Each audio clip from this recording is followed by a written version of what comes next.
Welcome to the Classic and Current Gaming Podcast, a weekly podcast where we look at the history and development of video games.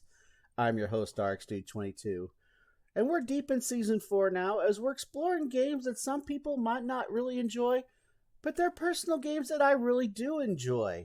So it's a little bit of opposite of what most people might like. This week we go to the Game Boy Color, and we visit our favorite little pink friend, Kirby. This game is a game that makes you use the Game Boy console itself to control the character, not with the buttons, but with the console itself. This week, we're going to look at Kirby Tilt and Tumble.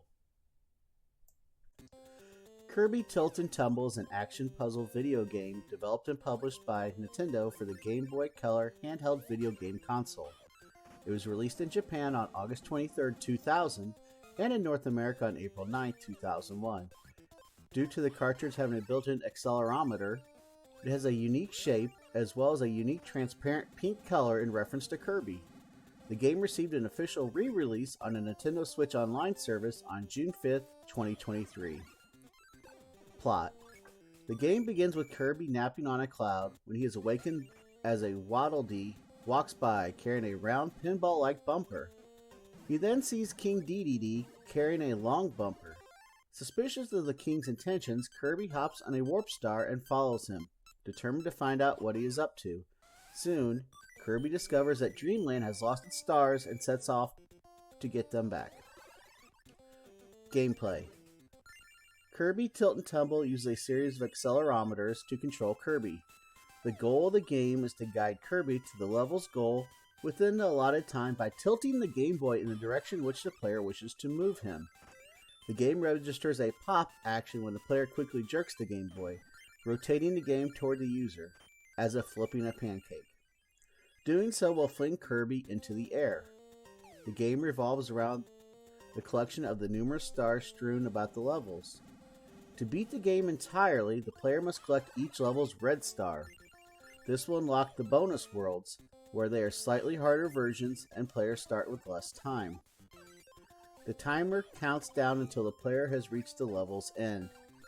The player can increase the timer by rolling Kirby over clock tiles, stopping the roulettes on the timer, picking up clocks that add 10 seconds, or by passing checkpoints.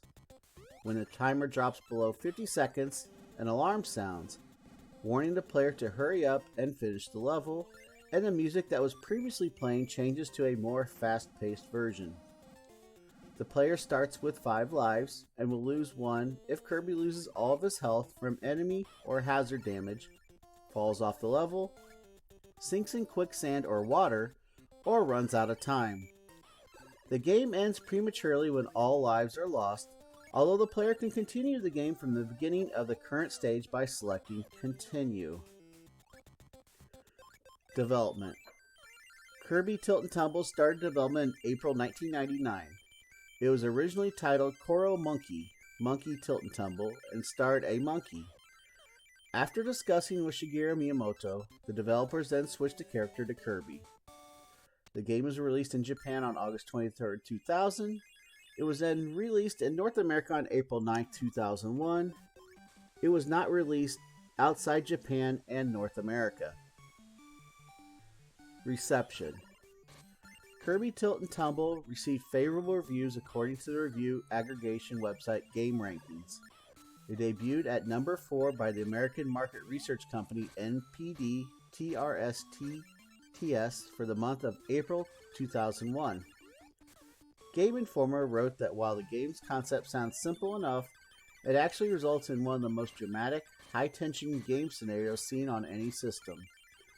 In Japan, Famitsu gave it a score of 30 out of 40. It was listed as one of the best games for the Game Boy by Game Informer in 2014. Ranking the Kirby games for its 25th anniversary, the US Gamer staff ranked it as the worst spin-off game in the series. Staff writer Katie McCarthy opinioned it as kinda awful, adding that this wasn't one of the enjoyable games in the series released for the Game Boy and Game Boy Advance. It was the 6th best-selling Game Boy Color game in Japan, with 563,914 copies sold. Legacy.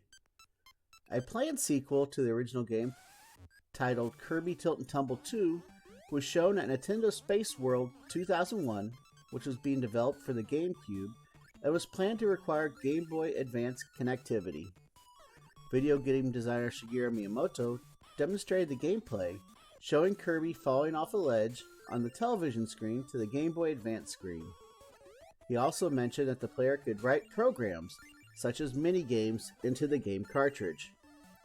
Originally planned for release in May 2002, the game was retitled as Roll-O-Rama, replacing Kirby with a marble ball. While shown at E3 2002, the title was never released. All information in the podcast today was provided by Wikipedia.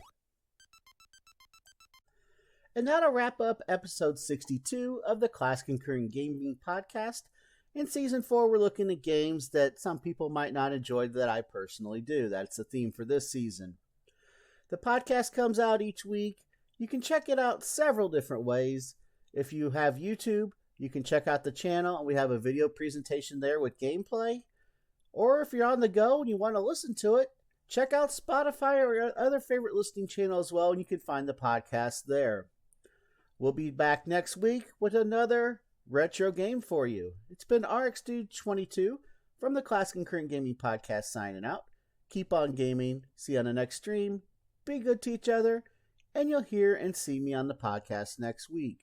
Everyone have a great week. Thanks for listening or watching. And we'll see you next time. Take care, everybody.